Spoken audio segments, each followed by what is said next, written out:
that's a really good question. I think we start by trying to instill a sense of ownership on everyone in the company, right? So it's not that there's necessarily hierarchy, it's that everyone on the team is empowered to take ownership both of what their responsibilities are, but of anything else on the plate, and then they can just lead by example, right? And people follow behind them.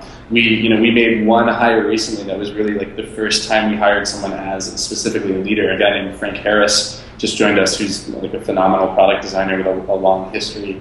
And what's great for us is like we get to watch somebody who's actually good at leading, lead our product team, and in that really it's about helping people both know what their responsibilities are, but getting us all on the same page of, hey, like, these are still our incredibly lofty goals, which are things that Mark and I are always talking about, but that Frank day-to-day can be actually saying, hey, like, let's keep these things in sight that we're going for. So I think part of it is being able to make sure that the team sees what we're aspiring to, and then actually being there to help get them to that point. And as the team grows, leadership is very much about that. It's about saying, hey, there are people around me, and we're all pushing really hard for this thing, and now let's like focus our effort to get the best results we can.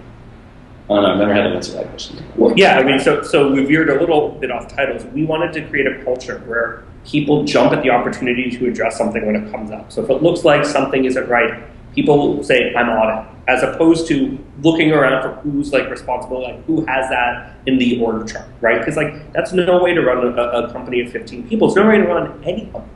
People should feel ownership over the product at all levels, but they should also feel like excited about a chance to like actually address something and take some ownership over it. The titles comment, like we actually don't use titles internally. No. No one on your website even. Yeah, no one on the team has an official title. And that's just in part because, like, what does it mean to be like CTO or director of product or VP of marketing when there's like 3 of you, right?